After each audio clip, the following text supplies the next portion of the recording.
Hey everybody, welcome back. That's another fine episode of our marathon programs. And so today we're going to talk about modifying your schedule. Definitely something that I get a lot. We get a lot of emails about this. Uh, People read the book and then really kind of have questions on what they can do for themselves, make it individual. So I get into a little bit of that, but more importantly, I want to get into um, some things with injury and illness if they pop up. But this one will actually talk about some things you can do to modify your schedule, but still get really the benefits of the cumulative fatigue and the whole encompass the entire program. So a lot of things we can do. We'll get into a fair amount of kind of non-injury illness related stuff here, and then I'll have another presentation that's based mostly on injury and illness. So with that, we'll get right into it. And so this is actually a presentation I did with our high performance camp a couple years ago. So some of this is related to them. I'll try to encompass everyone in on this though, because I know it's going to occur across the spectrum of runners that are listening to this. So, but really we need to address why people want to adjust. And one of the reasons is for recovery, especially high performance athletes. So really I'm talking about athletes who are going above and beyond what the general program is saying. So, with the advanced, you're looking at, 60 to 65 miles a week at peak. And so these athletes are probably running at least 75 plus miles a week. So, a lot of times we need to space some things out to allow for a little bit more recovery. Other factors, age, time, everything else that we could do to speed recovery, because unfortunately, optimally, we could, say you can do X and Y to help yourself recover. But the biggest ones are always going to be sleep and youth. And I know as a working adult myself now, I don't get naps anymore. When I was, in the prime of my running career, I could take a nap 3 or 4 times a week, and it could really enhance the recovery. But I get that the majority of people in the world can't do that. So we need to maybe see what we can do practically to allow recovery, but also allow to increase our performance as well. So the other reasons might be trying to build mileage to a new level. And this might be somebody who's done the advanced program or done the beginner program and want to go to the advanced or go something above and beyond. So it really could be anything, or it could be somebody who's never run and is all of a sudden running and wanting to go to another level of their mileage. And then the last thing I have there is trying to be able to tolerate larger workouts. And that really goes along with new levels, but this is probably more for at least somebody in the beginner program that hasn't done workouts, and all of a sudden we're talking about doing 10-mile tempo runs, and then we're doing all the strength and the speed. If it's a huge jump for somebody, maybe we space things out a little bit. So I think for the most part, we're okay with keeping things as is in regards to everything on here that we're talking about. But if I'm working somebody on an individual level, then I'll definitely take a look at what's going on and see where we might be able to tweak and things like that. So, but these are all reasons to consider it. Okay, so here's a couple of methods that I use with people.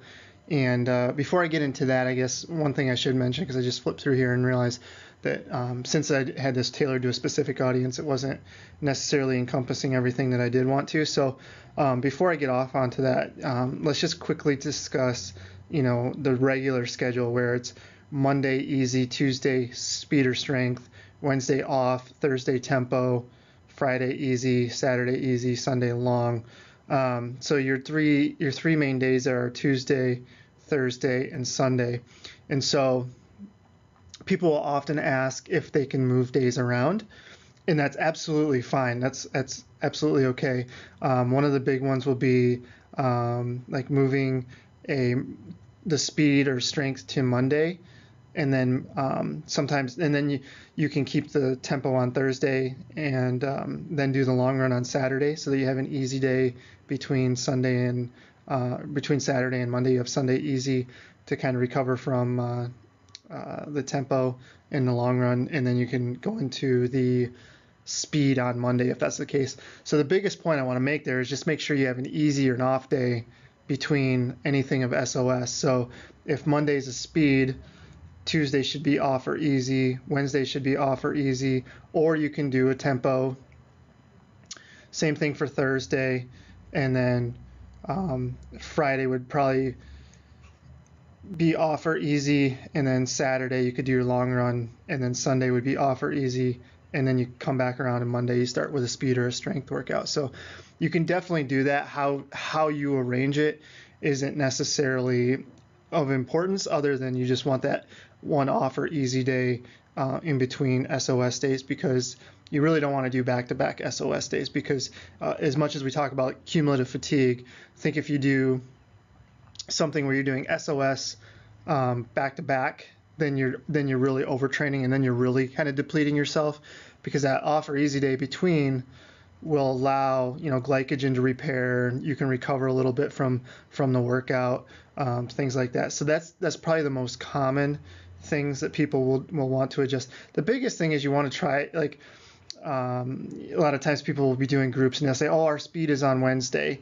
so can I move my speed to Wednesdays?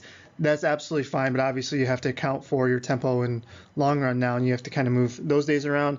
But also make sure that when you do that, you really want to kind of keep it as consistent as possible.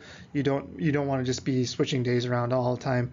Obviously, I mean, I know I've worked with like physicians who are on call for 24 to 3 days worth of where they're basically stuck in the hospital, and they just do what they can. So I get that every situation's different, but if you can, try to keep things as consistent as possible. And I think that they're just getting in that routine helps you kind of fall into a cycle of doing, expecting certain things on certain days. So just keep that in mind.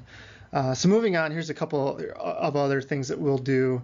The 9-day cycle, where basically it's a long run every 9 days. So you can see there, like you start out with Sunday long, Monday, Tuesday easy, Wednesday SOS, Thursday easy, Friday SOS, Saturday, Sunday easy, Monday long run. Biggest thing there is we want 2 days recovery there for as much as we can. So this is really kind of, I would say maybe you really have to be in a select group, because obviously you're going to have long runs on weekdays, and that's usually the biggest hang up, is they can't subscribe a 2.5 hour run on a weekday. They just don't have time to do it. They're in the morning or after work or whatever the case is. So it is tough. Like I do coach some people who are fortunate enough to be on their own kind of time schedule and can do this. Usually the people I see doing this are our younger crowd looking to run higher mileage. Like I'm thinking of marathoners in the 80 to 85 mile a week range who are looking to run 2:30s or faster, or are kind of emerging elite or definitely national class type of runners. We actually use this for Hanson Brooks Distance Project. We're kind of on a 9-day cycle, and it's very nice because it does allow a little extra recovery, so the workouts can be a little bit more pace intuitive, I guess, and it can actually allow you to run more mileage, because it allows you to build your easy days up to more mileage than what we have on our regular schedules.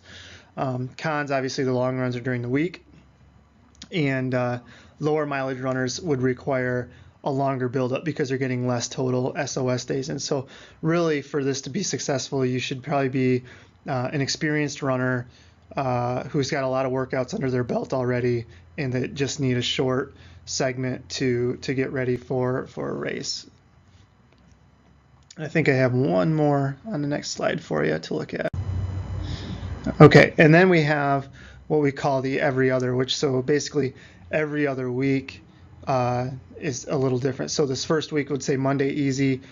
So really it would look like a typical week in the Hanson's Marathon Method. And then maybe the second week we go Tuesday SOS, that would be the same. Wednesday the same.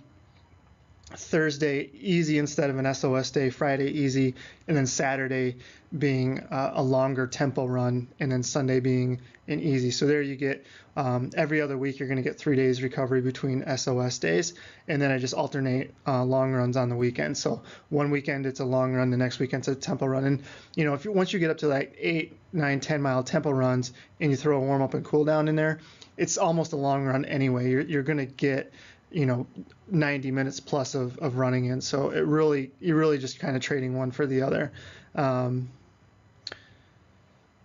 You will need less experienced runners will definitely need a little bit longer, but not too much. I'm just thinking about with my wife, we actually did a fairly similar program, and she was able to PR by 9 minutes. Actually, her whole crew of training partners, which was 3 or 4 girls, were all able to PR pretty significantly, and we did something similar to this. We actually did something even scaled back a little more than this, where we went Tuesday workout, Saturday tempo run or long run every week.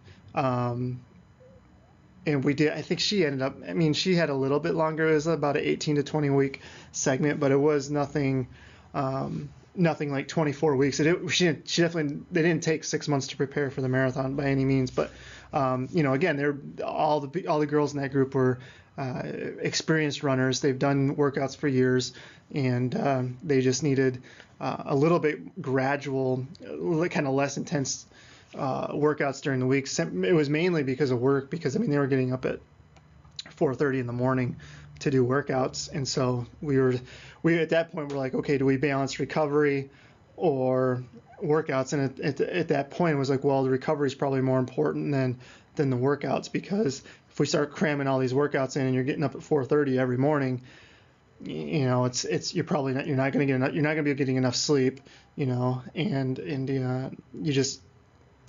you're going to run into problems, whether you get sick, hurt, or both. You can definitely run into issues. So there's a couple different ways to do it. You might have to adjust the length of the schedule for a little bit, but at 18 weeks, the general program being 18 weeks, you definitely have plenty of time to accumulate workouts and mileage over the course of the 4.5 months. So you definitely can do it. So if you find yourself cramming things in and finding that you're not recovering, and there's a difference. Like if you're recovering, you're just going to feel tired. Cumulative fatigue is going to make you feel tired. But if you're tired and missing workouts, meaning you're not hitting the paces that you should be hitting, then one, I would either look at what your goal is, and two, look at possibly adjusting to something of this nature. So hopefully that'll all make sense to you.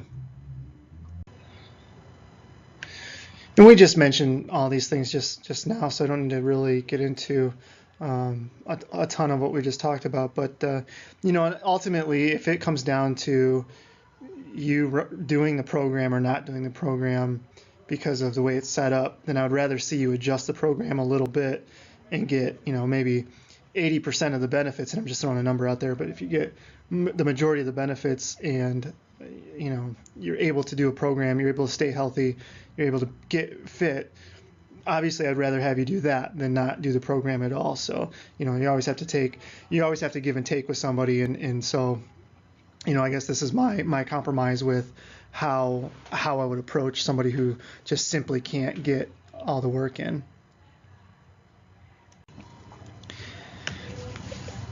And a little bit going back to build-ups and training cycles. So this is a little bit off of modifying, kind of moving away from the short term and looking a little bit more at the long term. And if you're following the philosophy, then you're going to be running moderate mileage anyway. And so that's when people need a longer build-up. It's because overall the mileage is much less. And so you're already there. with running moderate mileage. And if you get to the point where you handle that on a very consistent basis, then you don't necessarily need that huge 18-week cycle anyway. So all of these modifications still might work out long term, because if you can build to the point where you're handling 40, 50, 60 miles a week on a regular basis, then we can shorten that segment down from 18 weeks pretty easily. We can shorten it down to 12 or 14 pretty easily. And even then we could even maybe shorten it down to 10. It's just when you get into a habit of doing the same thing over and over and over again, and it's lower mileage, and you're not doing it, let's say you're not doing any speed, you're just always training for a marathon, then it's kind of really surviving from one segment to the next. But if we're keeping things in balance and we keep things in perspective and relative to what we're training for, then we can shorten that whole cycle up, because the whole idea of the 18 weeks is we're assuming that you're coming from a low baseline and building up to a higher baseline. And so we want to do it safely. Well, if you're already at that higher baseline, then we can cut a lot of that stuff, that middle stuff out. And we don't necessarily have to spend 4 weeks building your mileage, or we don't have to spend 8 weeks doing speed workouts. We can adjust a lot of different things. And that's why this short term might take you a little bit longer to get where you need to be, but long term it might actually shorten things up for you. So you got to always look at the big picture of things as well. And this goes, we're kind of getting off the track of just simply modifying a program too. You're going to get to a certain point in your running career where we're not going to increase your VO2 max very much, but we can make you stronger. We can increase your lactate thresholds. We can get your nutrition right. We can increase how fast you can run at VO2 max. There's a lot of little things that we can do beyond the whole idea of VO2 max and things like that. We can do a lot of things. So this sort of modification long term might be better off for yourself.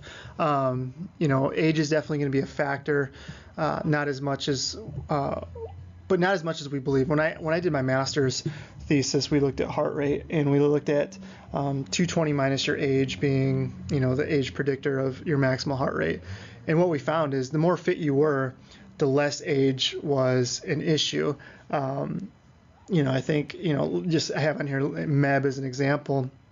Meb just turned 40 now a couple months ago, and he's still going strong. I mean, he's definitely still one of the best runners in the United States, and he's had a 22-year career of college and professional, being at a very, very high level. But the thing with Meb is he's very good at self-preservation, meaning he does all the little things. He's maybe backed off his mileage a little bit. He used to run 140 miles a week for marathons. Now he runs 110 to 120 miles a week, but he's also got 20 years of those super high weeks to kind of fall back on. But he's very good at maintaining his flexibility, maintaining his strength, maintaining doing faster speed work. So time itself will take a toll on you. But it doesn't have to, that degradation doesn't have to be as severe as it is for, say, a sedentary person, from by the time they get from 30 to 40, they have a much tougher time with, everyday things than you will as a higher level runner over the same 10 years. Your max heart rate's not going to decrease as much. Your muscle mass isn't going to decrease as much. Your performances are still going to be at a very, very high level. And I think you're seeing that more and more. And you see that with the marathon anyway, whereas, you look at a typical sprinter, they're in their very, very prime of their career at 22 to 24 years old. And it's very rare to see a sprinter still competing at a high level after the age of 30 if they're clean, if they're on drugs, which is the case seemingly right now. You can preserve performance a lot longer as well. But you look at marathoners, and it's a little, that prime of their career, looking at a professional athlete, it's more like 30 to 34 years old is kind of their prime. And then they start slowly decreasing, but you're seeing higher levels of performances later and later and later now. You're seeing 40 plus year olds running 208, 209 in the marathon still. So very, very high levels of performance. I'm just trying to look at here. Uh, I guess on our own time here, I'm looking at, everything outside is going to determine our running as well. So obviously, if you can't get 8 hours of sleep at night, that's going to be a factor in your recovery, and that's going to then be a factor in how hard you're going to be able to train. And that might be a decision modifying some of the things that you're doing.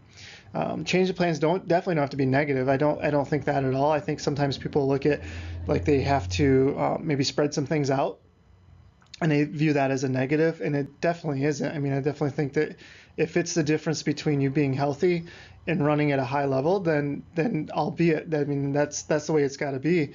Um, Whereas what would be negative is if you tried to plow through something that wasn't working for you based on everything that's going on around you, and everything that's in your life, and then you don't even get to run the race that you want to run. To me, that's the negative part of it. And I definitely understand now. I mean, I feel like, when I first started coaching, I was in my mid 20s. I was in the prime of my career. And so I think sometimes it didn't really make sense to me. But now, I'm 34 right now. I'm married, I have a child, business, and all these things going on. I understand. I definitely, experience is better than education at some point. So you definitely see things, and you can make better decisions based on what you know about yourself too. So just some quick thoughts on that. I think there's one. Okay, so actually this is the last slide of this presentation. So hopefully I think that you can take some things from here, show you a couple easy ways to modify things, still get in the vast majority of the work. You maybe even be able to run a little bit more overall based on those modifications. So what I would do is I would try. Don't look at this as a scapegoat to say, oh, well, Luke said you can just do 2 workouts a week and you'll be fine. I think there's definitely more to it than that. So I would definitely try your best to get everything in as we have in the program, but then see where you're at, in recognizing the difference between cumulative fatigue and then being overtrained. And so, self plug for us, what we do. I think that's when a coach can absolutely help you in that matter, and help you determine what you really need to do, and really help you make a plan and adjust that plan as you need to. So a little plug for the Hanson Coaching Services coaches. Give them some more business, for they need it. They're bored here. No, actually they're pretty busy, but it is, and I hate doing that. I hate making that sales pitch, but that's when it might be time to get a little bit of an outside view on things, because sometimes we're not exactly honest with ourselves on what we're able to do and what we're able to accomplish. So, all right, so I'll stop rambling. I have another one presentation that'll talk a little bit about kind of shorter term, like injury and illness, things like that. So, all right, thanks for listening, and I'll talk to you in a little bit.